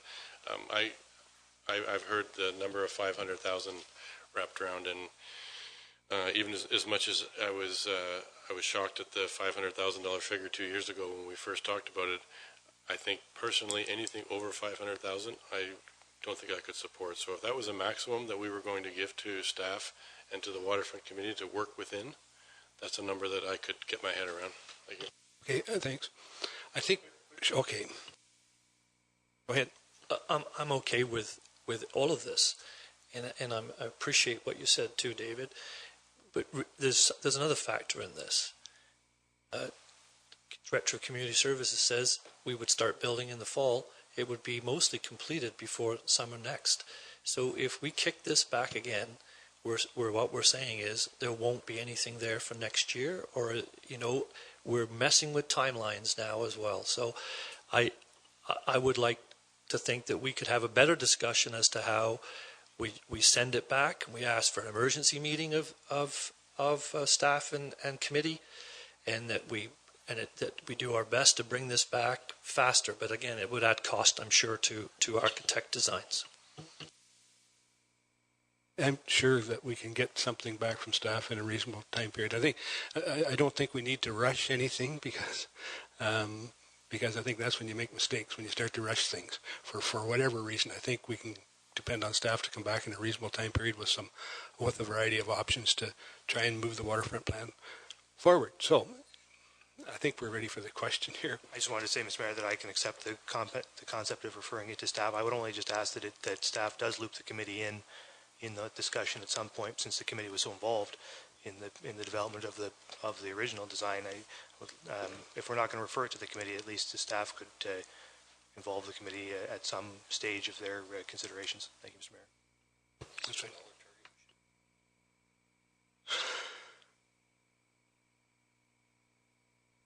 I liked your proposal where you can bring us some 2 or 3 different projects at estimated prices so that we can get an idea. I think we'll have trouble struggling with trying to find a fixed dollar number tonight.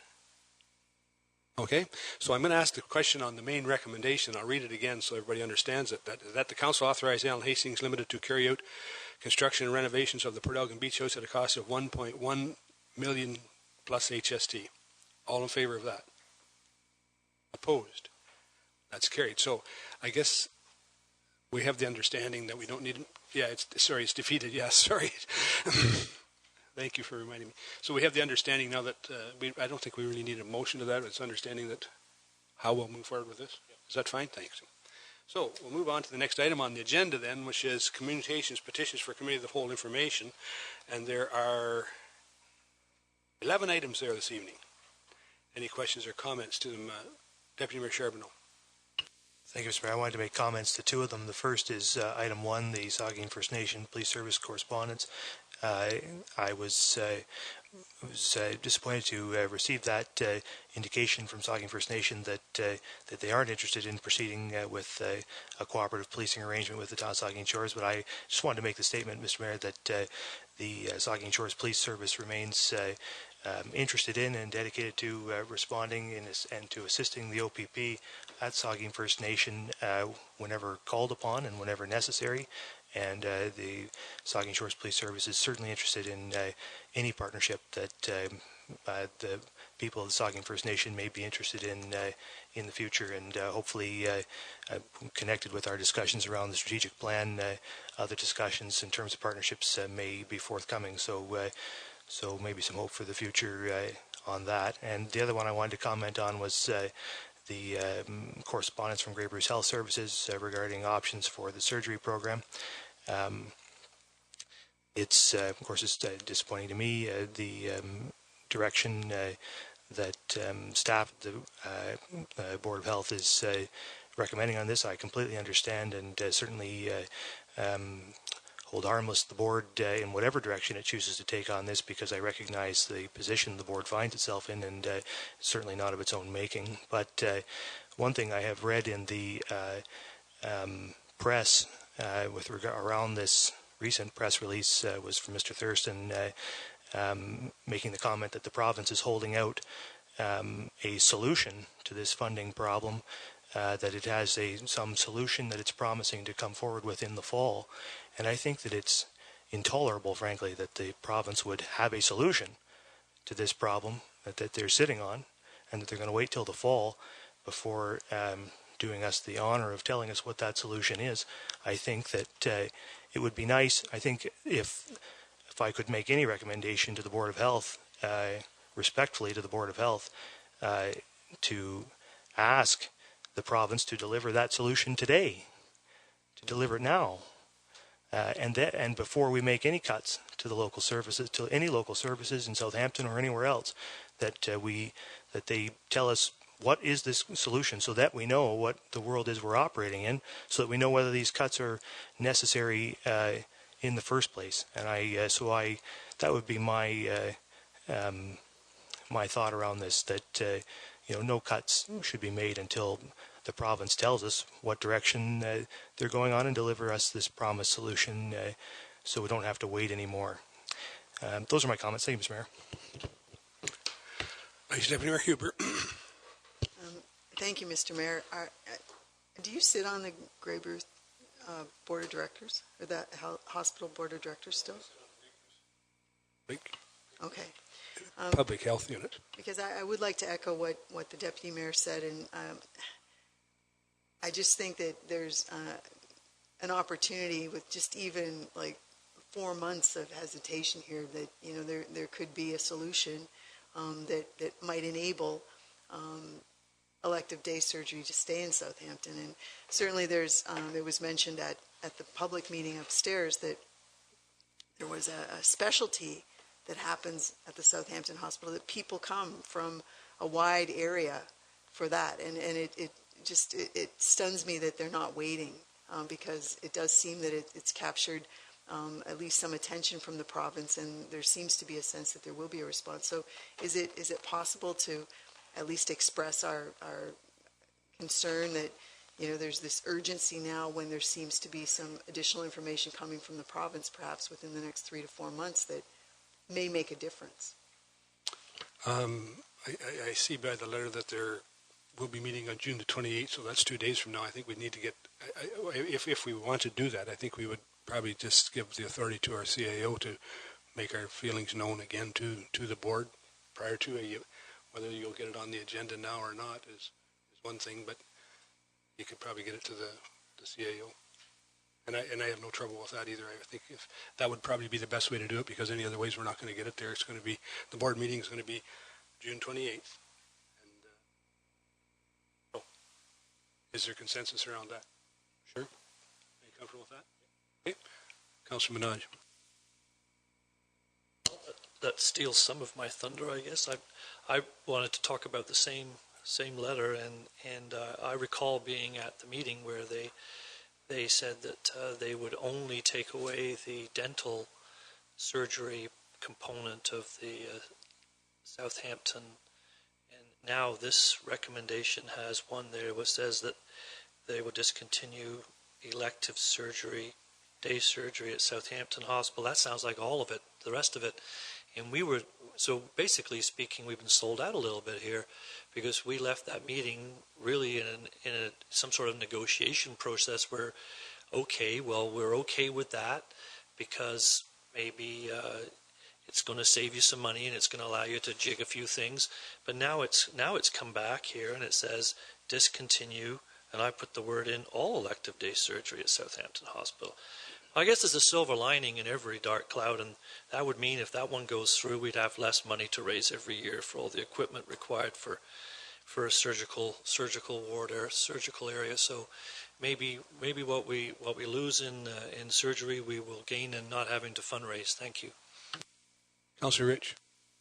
Yeah, through you, Mr. Mayor. I'd also like to speak to Grey Bruce Health, but the health unit, not health services. I'm just looking at that letter about the opioid crisis in Grey Bruce that is actually going on in Ontario. They've offered to come and speak to us, to present to council. I think that we should have them here. I think that's an important thing that's happening. I can say that as a first responder, who's worked 15 years in the field, that the last year I have seen more overdoses than I'd ever seen at any other time in my career, and I think it's an important thing to look at. Thank you, John. I think that's a great idea. I know the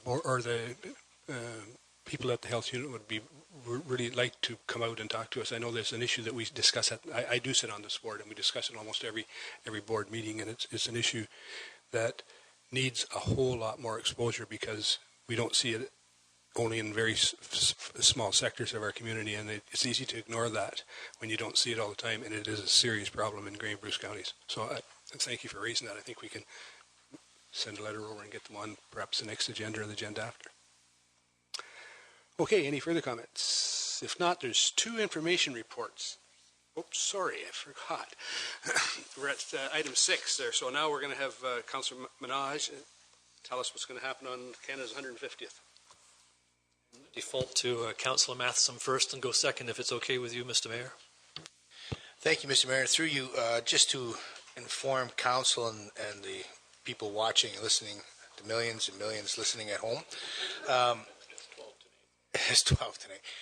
Canada Day, the sesquicentennial, begins this coming Friday at 12 o'clock. The Festive Gardens will open down at the Cenotaph in Southampton. We have music playing all day. Our Rotary clubs and Marine Heritage clubs will be providing food for everybody.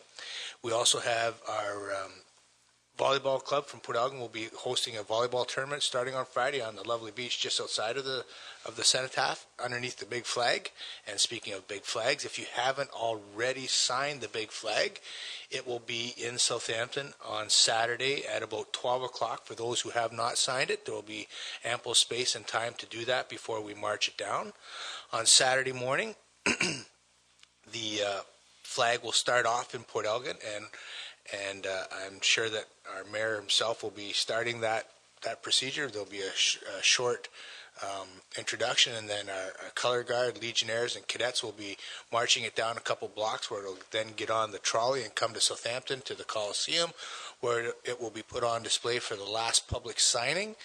And then at 1:30, we will marshal our color guard and all the people in the parade, and we'll be marching from the Coliseum down Main Street to the Cenotaph, where visiting dignitaries, and we have a couple of centenarians, 100-year-old people, will be in attendance. We have a couple people who are that old, and I congratulate them and hope to see them there, where then we will hoist the flag. So that'll be a huge moment to see the flag with the banners around the side of it that has been sewn on. We'll also have the volleyball tournament continuing that day, the Festive Gardens. Our Heritage Committee will be putting up, which is a big attraction, pictures of bygone years of the local factories and of different committees and clubs from bygone times, and you'll be able to go in and see your uncles, your aunts, your grandparents, who all used to work in and around the town with the different activities that they did. And we'll have great music being played all day, and again, there'll be food available, and it will all culminate that night with the biggest bang on the beach. We have enhanced our fireworks display, which will start at dusk, and I hope to see everybody down there. Now, Councillor Minaj will continue with the rest of our program, which goes on not only for the rest of that weekend, but the next weekend. So, thank you, Mr. Mayor. I'd be remiss not to mention the fact that we've had great support from the municipality, obviously. We've had a good working committee of almost 14 people that have been tirelessly, I guess, working at this and ramping it up a little bit for almost 2 years. And the idea here is that we're throwing a party in a celebration to reflect back at 150 years of Canada's existence. And certainly it's in keeping with, if you look back in the documents, newspapers and other historical documents, you will see that we were quite well renowned in the county for putting on a party, and I think that we'd like to say that we'll do that again. So we've got some really good, as Donnie has mentioned, free entertainment concert bands that are playing. And on Sunday, these big posters are going to be. You should be seeing these. This is just one day. This is Friday and Saturday, and then you can move to Sunday, and we're really featuring ecumenical church service from 9 to 10 o'clock, and then there's again, we've still got the heritage displays. We've got a number of. There's a pancake breakfast right after the ministerial event, and then we've got Children's Heritage Days, where we hope to encourage all the children to come out and do it the way they did it maybe 100 years ago with egg on spoon and sack. We've got some nice sacks from Luke out at the farm, and clean them all up, and we'll do some sack races as well. So that all takes place on Sunday. A week later, we've decided to go all in at Port Elgin Main Beach, and we're calling it the Beach Bash and Barbecue, and the Port Elgin Rotary Club and the Marine Heritage Society are going to provide us with food, but the tickets for the food is, if you buy them in advance, you get them for $20, and with a rib fest, the Rotary Rib Fest, and if you buy them on the day of the event, it's $25, so I encourage everybody to grab an early ticket. And there'll be lots of ribs, obviously, and lots of 12 hours of entertainment. I can't emphasize enough that we've got people at the Sandcastle Theatre, the Celtic Dance Academy are going to be there doing some entertaining. And then we've got everything from jazz to country to rock and roll, and we're going to finish with the Practically Hip, which is a good and to end the proceedings with, I believe. So I'd like to thank you for this opportunity to mention it again. And if you need any information, Heather Lorenz, I almost forgot Heather. Heather is our administrative assistant that's been gluing us all together, and she works in the chamber office, and she's been working tirelessly to help put this all together. So if you have any questions, you can contact Don or myself or Heather. Thank you. Thank you, Councillor Madison.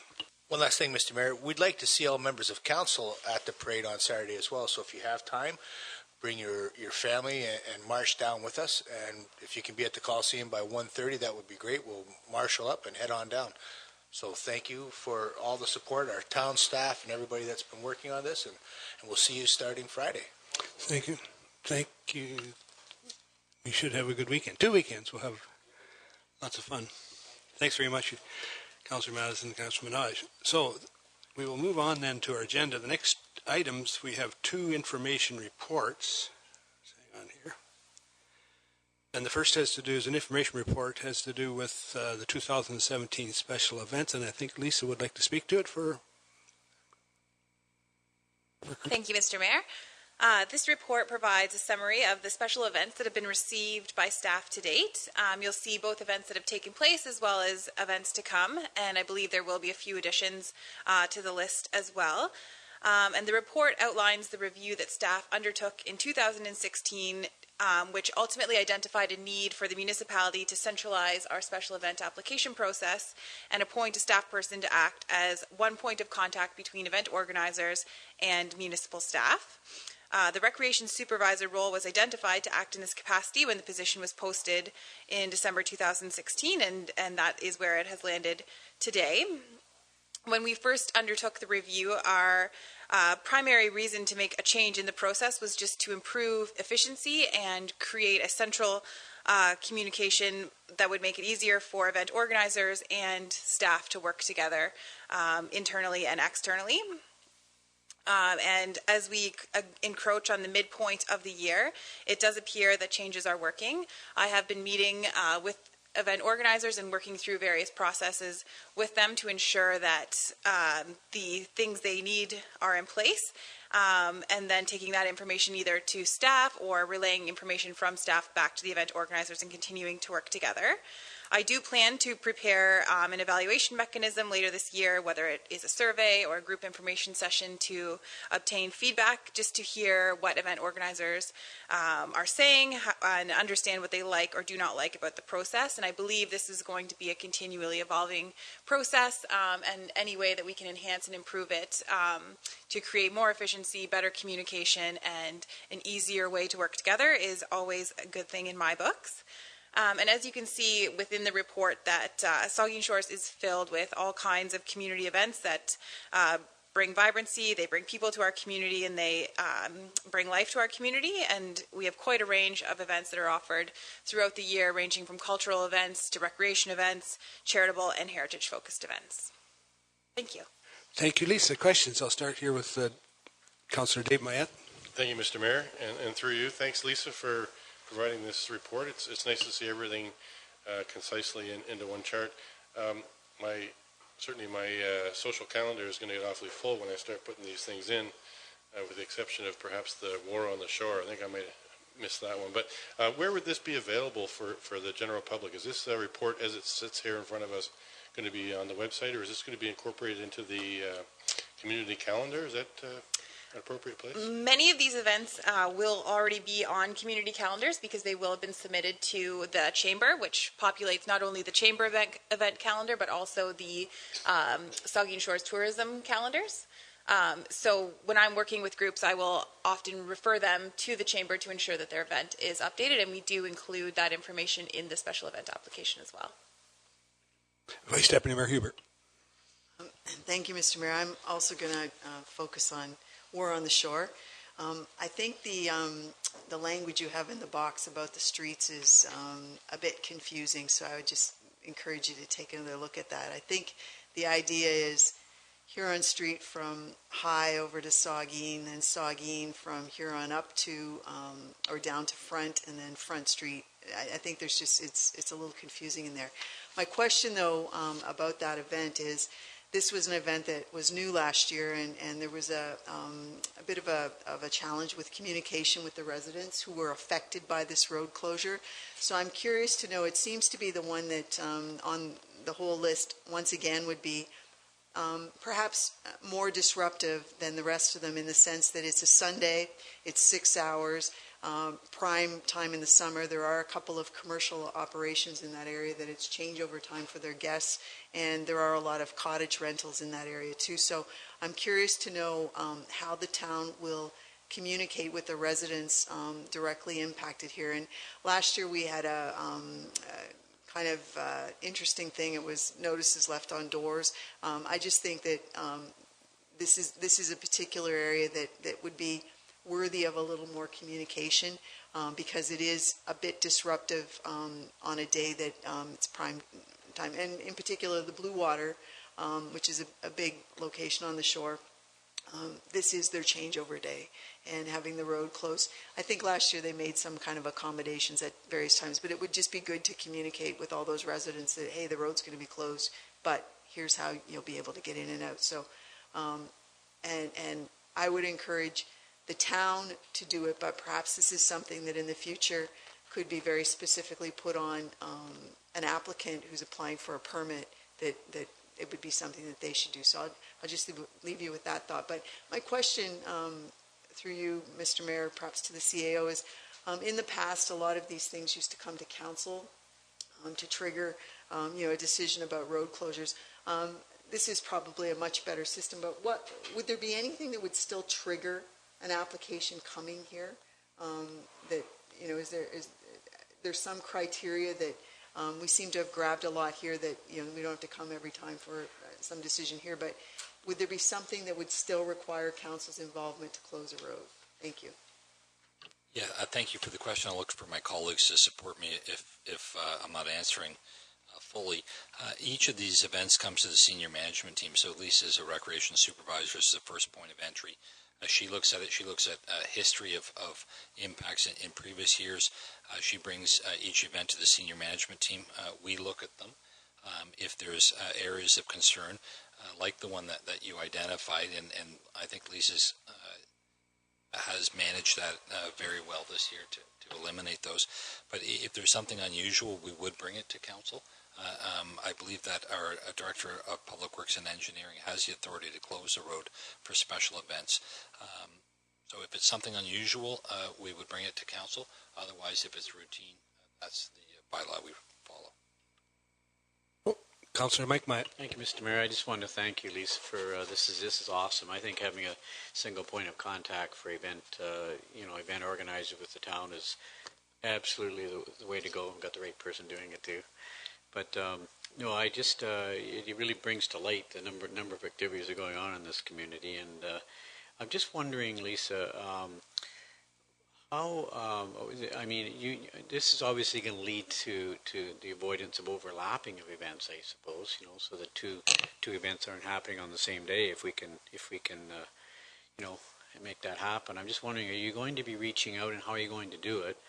There's probably other events on here that that are not on this list that perhaps should make it to the list eventually. I don't know what they are, but what are you going to do to try to reach out to community groups to say, make sure that you're making your way through the proper channels, and this is the listing we've got going, and review it, and if you want to get on it, this is how you do it, and what are you doing to be proactive that way to reach out? Sure. So when we first looked at this process this year, we reached out to all of the events that we had received special event applications for from the previous year, and understanding that they may have had date changes or information that may be slightly different, but we did reach out to everyone to request that to find out if they were planning another event, and if so, introduce them to the new process. The events that are listed on this chart are not inclusive of every event that's happening in Saugeen Shores. These are only the events that are happening on municipal property, and it doesn't include events that are actually happening inside our municipal facilities as well. For example, the craft shows or warehouse sales or things of that nature. To avoid overlapping, Lisa, this list is a great list, and so someone thinking about planning an event, though, can someone get that word out, whether it's through the Chamber of Tourism or your office, where there's an existing list that exists, and if you're planning an event in this community, perhaps just make a quick phone call, because I think Donnie and I just talked about an overlap with the event, Farm to Table and Pindig, for example, is on the same night. Mm-hmm. And so it'd be nice to be able to avoid that kind of thing from happening. So is that one of the things we could work towards? Yeah, we can certainly look at what kind of mechanism might be a good option, or how we communicate that message when you're thinking about an event. How do we work together? And myself and the tourism team at the Chamber, we do have a working group as well, where we meet a few times a year to discuss different items. So that's something that could be looked at in that as well. Thank you, Lisa. Thank you for the report. Gives you an idea of just some of the things that go on in our community. So, there's one other report there. It's a rail crossing on Highway 21. There's a report there. I'm going to command if you want to speak to it. I've been around here long enough to see that these are the same answers that we hear every time we go there. So, but if you want to speak to it, please go ahead. Sure, I'll give a little bit of background instead of reading the report again, but I wanted to meet with MTO during a busy time of the year, so I waited till June and had them come on a Thursday. I couldn't get them to come on the Friday, we just couldn't make that work. So they came early. They sat on the bench by Highbury and watched the trail, so I was impressed with that. They recognized when I got there that it is a well-used trail. They recognized the speeds of the highway. They did look into that actual spot for quite a bit, and they still came back with the same answers, that they're not really interested in doing anything. They said we already are above what normal crossings have by having the signage there.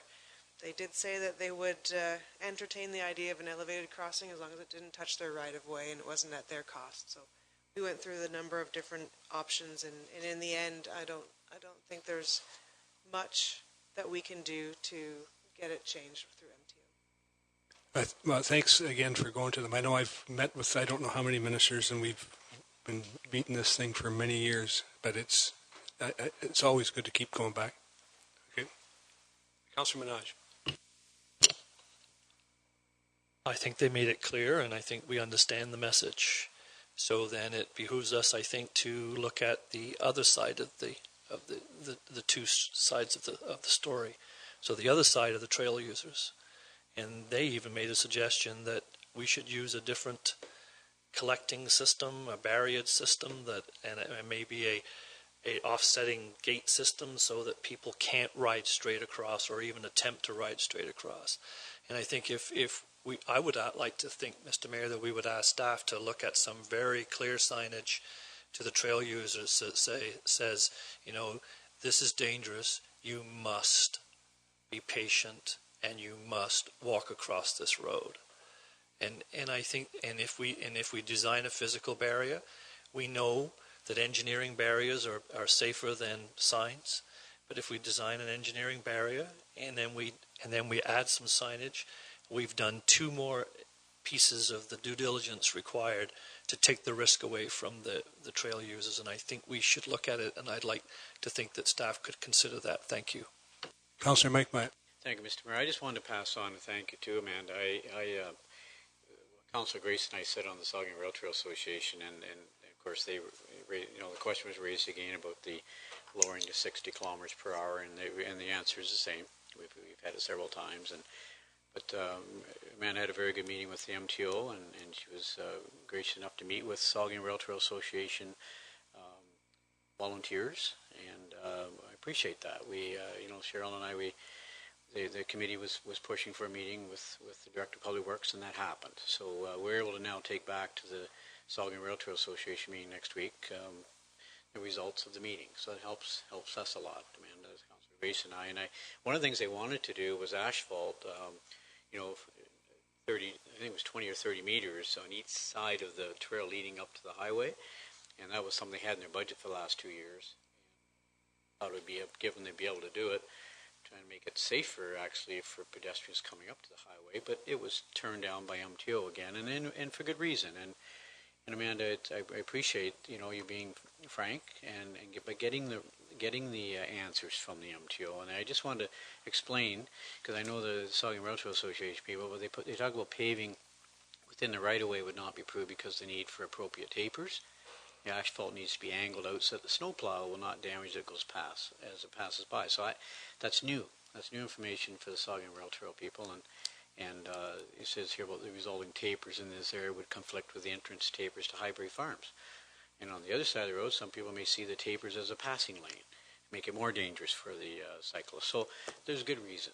And it's some reasoning I hadn't heard before about the asphalting on both sides. So I just want to say, Mr. Mayor, Amanda did a great job on this, and even though it's not what Saugeen Rail Trail Association wanted to hear, it is what it is. So we tried, right? Thank you, Amanda. So we're at the end of our agenda. A motion to adjourn. Councillor Madison and Deputy Mayor Charbonneau, all in favor? We're adjourned for 10 minutes.